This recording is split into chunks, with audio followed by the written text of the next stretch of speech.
Autant de témoins que de situations souvent scandaleuses, faites de restructuration, de dépeçage, de licenciement, de mise au rebut des salariés et du tissu industriel du pays.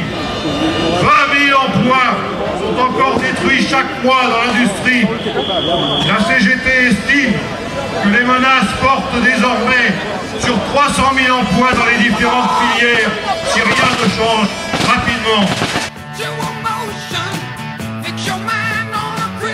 La reprise annoncée, c'est la reprise des affaires, celle qui se mène en bourse, pas la reprise de l'emploi industriel. Il y a de l'indécence, il y a du mépris pour les ouvriers traités comme des Kleenex. Quel aplomb aussi de ces banquiers si pressés de rembourser les milliards injectés par l'État pour retrouver leur liberté, de recommencer comme avant. Comment prétendre éviter de nouvelles crises en laissant repartir la spirale infernale de la spéculation? Comment laisser les banques repartir de plus belle sur les mêmes principes, sachant que les dégâts seront encore plus dévastateurs encore? Nous avons eu ces derniers mois beaucoup de discours sur la moralisation du capitalisme, la place nouvelle du travail, des salariés. Où sont les actes? Où sont les décisions pour que les choses changent vraiment?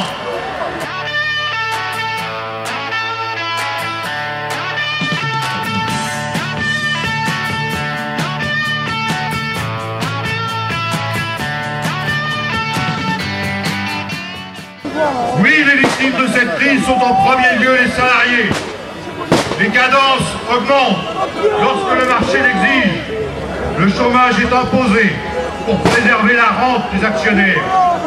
La première des violences est celle-là, celle d'une économie qui ignore le sort des hommes et des femmes qui ont consacré une part de leur vie à l'origine.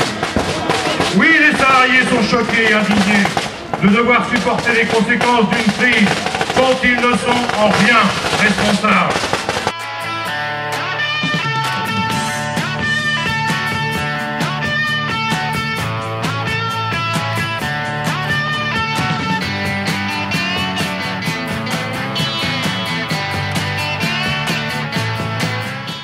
Quoi qu'en dise le président de la République et ses ministres, les décisions prises ces derniers mois ne sont pas à la hauteur des enjeux.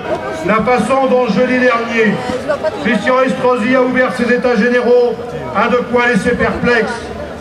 Nous voyons bien qu'aujourd'hui, c'est la continuité des politiques menées qui l'emporte sur le besoin de rupture. Forte du succès de sa campagne et de cette journée, grâce à vous, la CGT entend participer aux états généraux de l'industrie pour obtenir des résultats concrets et non pour une réunion sans lendemain. La CGT portera 5 priorités clairement identifiées. Et c'est au regard de ces 5 priorités qu'elle jugera les résultats de l'exercice.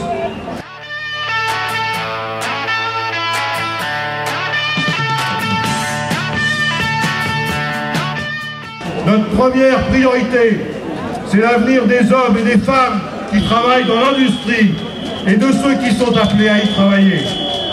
L'augmentation des salaires et la reconnaissance des qualifications sont des exigences incontournables. Il faut une politique ambitieuse en termes d'embauche, de formation. Il s'agit de pérenniser les capacités, les compétences, les savoir-faire. C'est aussi le moyen de permettre le départ en retraite anticipé de centaines de milliers de salariés usés par les métiers pénibles.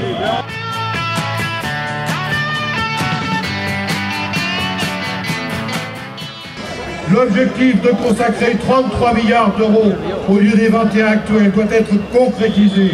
Comment prétendre préparer l'avenir sans avoir les moyens correspondants?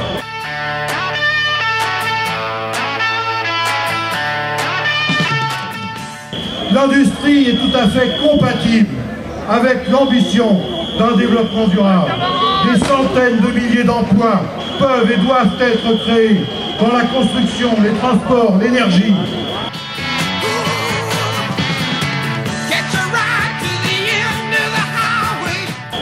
Quatrième priorité, il faut faire avancer les droits d'intervention des salariés.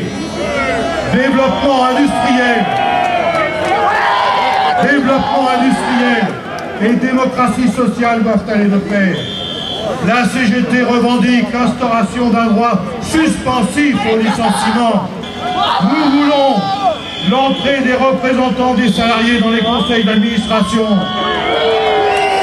Il faut créer des comités interentreprises entre les donneurs d'ordre et les sous-traitants.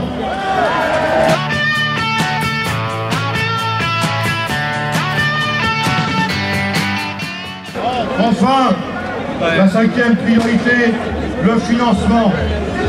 L'industrie est incompatible avec les taux de rentabilité à 2 chiffres exigés ces dernières années. La CGT considère qu'un pôle public de financement du développement industriel et de l'emploi est possible dès maintenant. Cela en utilisant l'épargne au moyen d'un livret d'épargne.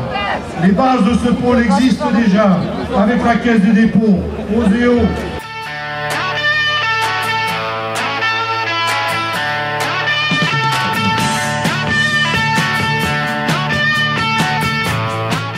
Chers camarades, la manifestation d'aujourd'hui appelle des suites. Elle doit nous donner confiance pour que dans tous les départements où l'avenir des emplois, l'avenir de l'industrie est en cause, le rapport de force s'élargisse encore. Il nous arrive d'obtenir victoire qui contrarie les prétentions patronales, comme celle, et je veux les saluer encore une fois, des salariés de la SBFM, tous réintégrés par la lutte dans le groupe Renault, après plus de 10 ans de filialisation, alors que la mort de l'entreprise était annoncée. Chers camarades, prenons appui sur cette journée. Donnons-nous rendez-vous dans chaque région pour de nouvelles actions, puisque les états généraux de l'industrie sont convoqués dans chaque région. Emparons-nous de ces rendez-vous comme autant d'opportunités pour porter les revendications, les propositions de la CGT. Rassemblements, diffusion de tracts, débrayages doivent être organisés partout en ayant le souci de mettre en mouvement plus de salariés encore, plus de syndiqués encore. Chers camarades, n'hésitons pas dans cette période où il faut agir et non subir, à convaincre de l'impérieuse nécessité d'avoir des syndicats forts pour être entendus et respectés. Pour agir, il faut être organisé, il faut être syndiqué, et si c'est à la CGT, c'est encore mieux.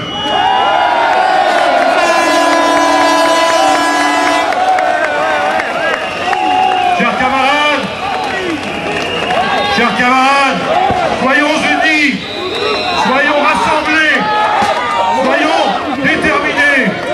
Je vous remercie une nouvelle fois d'avoir répondu présent à notre appel et je vous invite à participer à la manifestation nationale pour la défense de l'emploi et de l'industrie. Je vous remercie.